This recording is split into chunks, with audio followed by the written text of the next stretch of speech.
Doctor साहब ये बताइएगा, आईएमएफ ने सवाल किया है कि अगर रिलीफ आप देते हैं तो उससे जो रेवेन्यू टारगेट है क्या वो मुतासिर होगा। ऐसी सूरत हाल में हुकूमत, अगर आईएमएफ नहीं आमादा होता तो फिर ऑप्शन क्या है आवाम को रिलीफ देने के लिए हुकूमत के पास? बहुत शुक्रिया आपका। पहले मैं बात ये अर्ज़ कर दूं कि निगरान वज़ीर ख़जाना ने जो बात की है उससे मुझे खौफ आता है और मुस्तक़बिल के लिए ख़तरात, और ये कहना है कि मैंने ओहदा कबूल ही क्यों किया, इससे मुझे नतीजा लगता है कि उनको हकीकत का इदराक ही नहीं है। मैं पहले आपके सवाल से पहले एक स्टेटमेंट दे दूं आपको। अगर निगरान हुकूमत चाहे तो कानूनी इख्तियारात जो उनके पास हासिल हैं उनको इस्तेमाल करे तो बिजली के और पेट्रोल के नरखों में चंद हफ्तों के बाद कमी हो सकती है और डॉलर के मुकाबले में रुपए की कदर में बेहतरी हो सकती है।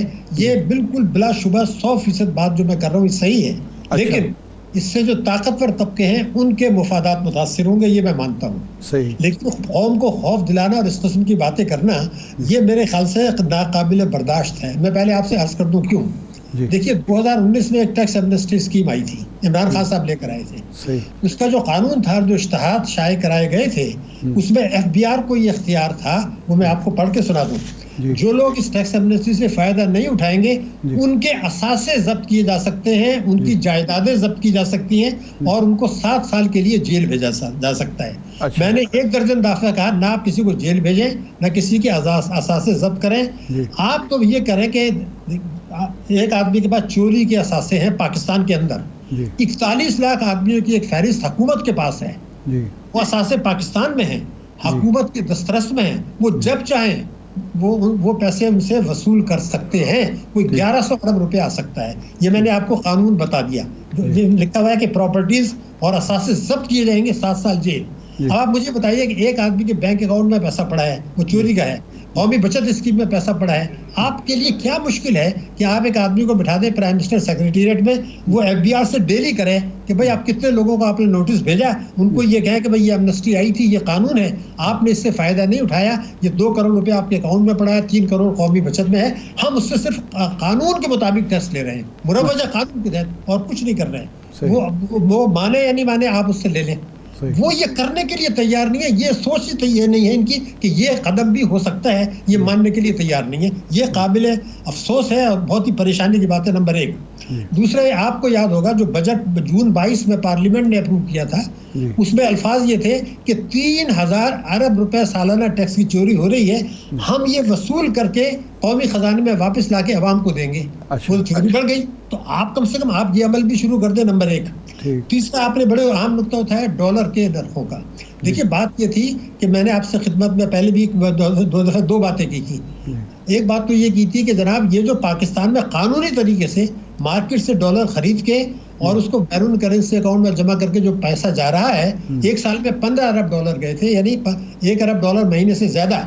आप ये नहीं कर सकते क्या स्टेट बैंक के साथ मिलके कि जनाब तालीम और इलाज मुआवजे के अलावा ये पैसा नहीं जाएगा। ये काम अगर फौरी तौर पे कर लें तो फिर आप आईएमएफ से कहेंगे कि जनाब देखिए रुपए तो हमारा इंप्रूव हो गया, ये हमें 200 अरब रुपए 1 महीने में इजाफी मिल गए जो हमने चोरों से लिए हैं, इतना आप हमें इजाजत दे दें कि हम आईएमएफ के पास जाएंगे। लेकिन वो इस ऑप्शन को मानने के लिए तैयार नहीं है। यानी मेरा जुमला ये, कानून तोड़ेंगे। डॉक्टर साहब ये बताइएगा, जो इस वक्त डॉलर की कदर है, हम ये देख रहे हैं कि वो 1 रुपया 2 रुपये करके रोज़ बढ़ रही है और बतदरीज इजाफा है। आपने कहा कि चंद हफ्तों के बाद ये कंट्रोल हो सकती है, लेकिन अभी बढ़ने की वजह क्या है? क्या हमारी इंपोर्ट्स बहुत ज़्यादा हो गई हैं या कोई और रीज़न है? क्योंकि ये हुकूमत जो पिछली गई थी तो कुछ हफ्ते से एक कम से कम ठहराव नज़र आ रहा था डॉलर और रुपए में।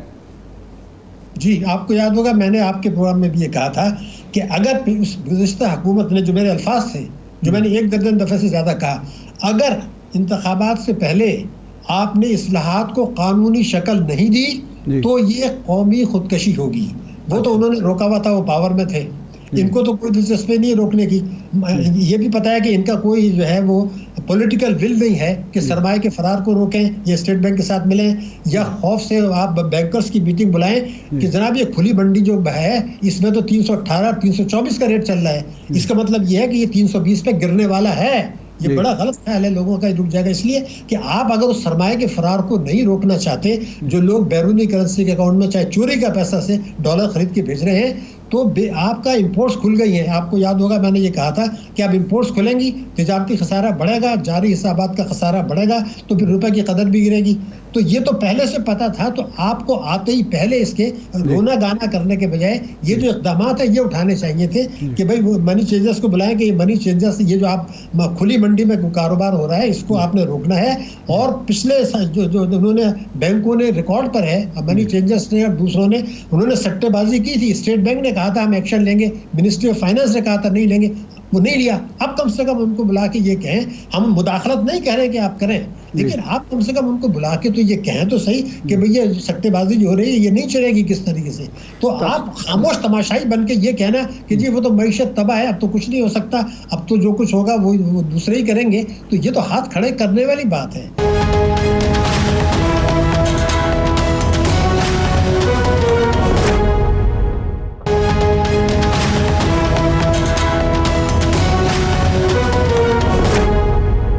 आपने फरमाया कि पैसे ये जो इंपोर्ट्स बढ़ती हैं, ज़ाहिर बात है उससे डॉलर का मसला पैदा होता है। इससे पहले इंपोर्ट्स पर इन्होंने पाबंदी लगाई, उसके नतीजे में हमारे यहाँ मैन्युफैक्चरिंग जो सेक्टर है वो बुरी तरह मुतासर हुआ। और मैन्युफैक्चरिंग जो सेक्टर मुतासर होता है तो आपका रेवेन्यू का इशू, यानी स्टेट को रेवेन्यू नहीं आता, बेरोज़गारी बढ़ती है, एक कसाद बाजारी पैदा होती है। तो इसका हल क्या है हुकूमत के पास? वही मैंने आपकी खिदमत में अर्ज़ किया कि बिल्कुल वाज़ेह बात थी। आपने बिल्कुल सही कहा कि 25 अरब डॉलर की पिछले साल इंपोर्ट्स कम हुई थी, तो ग्रोथ रेट आपका मनफी हो गया।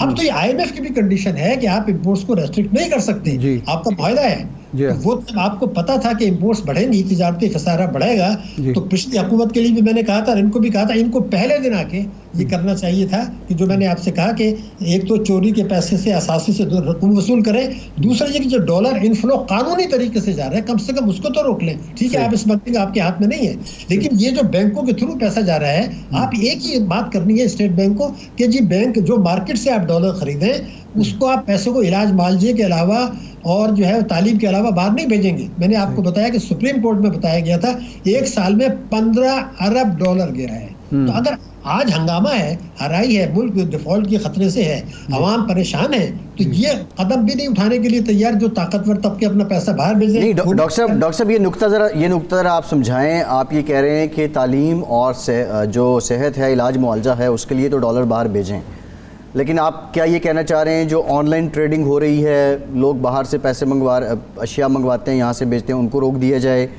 और दूसरा ये है कि इंपोर्ट तो जाहिर है जब होंगी तो पैसा तो बाहर जाएगा, और उसको कैसे रोका जा सकता है? ये नुक्ता ज़रा वाजे कर दें प्लीज़। जी बिल्कुल, मैं क्लियर करता हूँ। इंपोर्ट्स जो है वो तो पैसा जो जा रहा है बैंकों के थ्रू जा रहा है। ये मैं उस बात कर रहा हूँ कि मेरे पास 3 करोड़ रुपए चोरी का पड़ा हुआ है, मैं जाता हूँ आहिस्ता आहिस्ता मुख्तलिफ नामों से मार्केट से डॉलर खरीदता हूँ, 50 लाख डॉलर तक मुझे इजाज़त है भेजने की। उस पैसे को मैं अपने ज़ाती अकाउंट में जमा करता हूँ फॉरेन करेंसी की। मुल्क के कानून के तहत वो पैसा बाहर जा सकता है और जा रहा है, और एक साल में 15 अरब डॉलर गया था। तो मेरी रिक्वेस्ट तो इतनी है कि इंपोर्ट्स का पैसा तो बैंक्स की LC के तहत जा रहा है, वो तो जाएगा। जो मार्केट से मैं डॉलर खरीदता हूँ, क्योंकि मुझे पाकिस्तानी करेंसी पे एतमाद नहीं है, ठीक है, ना करें, अपने अकाउंट में जमा भी कर दें फॉरेन करेंसी में, वो भी ठीक है। उसको आप बाहर नहीं भेज सकते। अगर आपको बच्चे की तालीम के लिए भेजना है, खुदा न खास्ता, सही है, ठीक है, समझ आ रही है। तो अगर आपको 1 अरब डॉलर महीने का बच जाता है तो हुकूमत को क्या तकलीफ है कि ये नहीं करना चाहते? अगर ये करेंगे तो फिर आप देखेंगे रुपए की कदर अगर बेहतर होती है तो पेट्रोल और बिजली के दाम ऑटोमेटिकली कम हो जाएंगे।